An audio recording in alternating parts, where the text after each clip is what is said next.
देखिए, सबसे पहले तो भाजपा का जो दुख दर्द है, जो भाजपा व्यक्त कर रही है, उसके ऊपर एक व्यंग करना चाहता हूं केवल कांग्रेस पार्टी की तरफ से, हम्म। कि जिनको भाजपा चोर कहती है, भ्रष्ट कहती है, चाहे वो लालू यादव हो, चाहे हम्म। नीतीश कुमार हो, हम्म। आज उनकी सबसे ज्यादा चिंता भाजपा कर रही है। हम्म। हम्म। भाजपा के नेता कह रहे हैं कि बोर्ड में उनका फोटो नहीं लगा था। हम्म। भाजपा नेता कह रहे हैं उनका सम्मान नहीं हुआ था। हम्म। तो भैया, भाजपा को अगर इतनी चिंता है तो भाजपा के लोगों को खड़ा हो जाना चाहिए था सड़कों पर, हम्म। फूल मालाएं लेकर लालू पता यादव नहीं जी वो का चिंता स्वागत। कर रहे हैं, मजे ले रहे हैं, ये बात तो राकेश त्रिपाठी बेहतर बताएंगे, लेकिन आप अपनी बात जारी रखिए जी।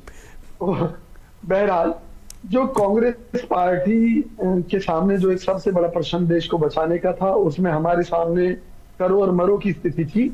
और मैं फिर कह रहा हूं कि गठबंधन की जितनी चर्चाएं, बातचीत, जितने भी कदम बढ़ाए जा रहे हैं, निश्चित तौर पर उसमें कांग्रेस सबसे बड़ी कुर्बानी दे रही है, पहली बात। दूसरी बात, अभी भी कुछ दलों की कोई गारंटी नहीं है कि कोई निकलकर इधर उधर हो जाए, क्योंकि भाजपा सरकार का बड़ा दबाव है सीबीआई ईडी के थ्रू कि किसी भी तरीके से कांग्रेस के इस अलायंस को तोड़ना है, इसमें सेंध बनानी है।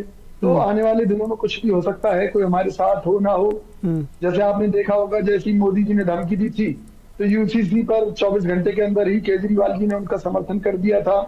जहां तक अध्यादेश पर आम आदमी पार्टी का समर्थन करने की बात है, तो लोकसभा में मौजूदा सरकार का जो बहुमत है वो पूरी तादाद में है, और उन परिस्थितियों में विरोध के अलावा हमारे पास कुछ नहीं है। इसलिए कांग्रेस पार्टी ने निर्णय लिया कि भाई ठीक है, देखते हैं इस मामले को, संसद में देखेंगे इसमें क्या हो सकता है। तो कुछ चीजें अभी भी भविष्य के गर्भ में है। और जहां तक इस टाइटल का चुनाव करने की बात है, इंडिया का, तो जो इंडिया शब्द है वो हमेशा से भाजपा पर भारी पड़ा है। जैसे इन्होंने इंडिया शाइनिंग का नारा दिया था, आपको याद हो, अटल बिहारी सरकार के समय में, तो उस समय इनकी सरकार का स्तूप साफ हो गया था। तो जो भारत की ताकत है, जो इस देश की ताकत है इंडिया के रूप में, वो हमेशा इनके जुमलों पर, इनके झूठ पर, इनके फरेब पर, इनकी नीतियों पर भारी तो पड़ी आप लोग शब्दों के सहारे चुनाव आगे ले जाएंगे। फिलहाल बीजेपी शायद चेहरे के सहारे चुनाव लड़ना चाह रही है। जयराम जी, केवल शब्दों की बात नहीं है निखिल भाई, शब्दों की बात नहीं है।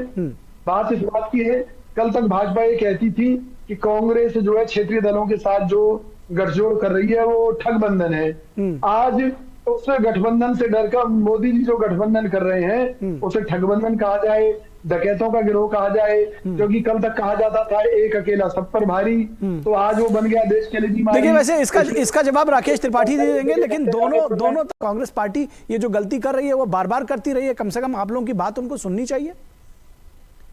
नहीं, देखिए, पार्टी द्वारा निश्चित तौर पर देश हित में जो निर्णय लिया गया है, इससे पार्टी को निजी तौर पर बहुत सारे नुकसान है, एक नुकसान नहीं है।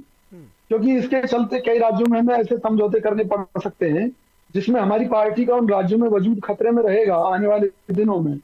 लेकिन अभी तक की जो हमारी बात है गठबंधन की, वो 2024 के चुनाव को लेकर है। जो पार्टियां इस लड़ाई में देश हित में हमारा ईमानदारी से साथ देंगी, निश्चित तौर पर भविष्य में हम उन सब चीजों का ध्यान रखेंगे। लेकिन देखिए, जब देश डूब रहा हो, लेकिन ये बात ध्यान रखिएगा, ये बात ध्यान रखिएगा, अपनी बात जारी रखिएगा विजय जी। ये बात ध्यान रखिएगा कि अभी कुर्बानी और भी मांगी जाएगी, क्योंकि केजरीवाल भी कह रहे हैं कि दिल्ली और पंजाब में मत लड़िए, अखिलेश यादव कह रहे हैं कि यूपी में मत लड़िए, ममता बनर्जी कर रही है बंगाल में मत लड़िए। तो कहां तक कुर्बानी देंगे ये देखिएगा, सत्ता के लिए कुर्बानी है या देश के लिए? जी नहीं, मैं आपको एक बड़ी सीधी सी बात कहता हूं, अगर हमें सत्ता के लिए अगर कोई इच्छा होती हमारी, तो क्यों हम अपने पैरों पर कुल्हाड़ी मारते? मुझे बताइए, दिल्ली के अंदर या पश्चिम बंगाल के अंदर और भी कई राज्य हैं जहां हम पूरी ताकत के साथ खड़े हो सकते हैं। कांग्रेस आज भी राष्ट्रीय पार्टी है और अन्य दल नहीं है। तो देश हित में ही हमें, क्योंकि हमें ये मालूम है कि जो मौजूदा हालात हैं वो इतने खराब हैं। देश के ऊपर विदेशी कर्ज 40 लाख करोड़ से 140 लाख करोड़ पहुंच गया।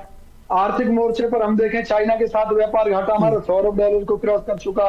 चाइना हमें आके ठीक है, बहुत सारी दिक्कतें हैं जिनके खिलाफ आप खड़े हुए हैं, लेकिन एक चीज आप भी स्वीकार कर रहे हैं विजय जी की कहीं ना कहीं सुन रही है। गठबंधन है जी, इससे कांग्रेस पार्टी को राजनीतिक तौर पर कई नुकसान है जी, लेकिन देश को ध्यान में रखते हुए ठीक है। तो अब यही सवाल राकेश जी आपकी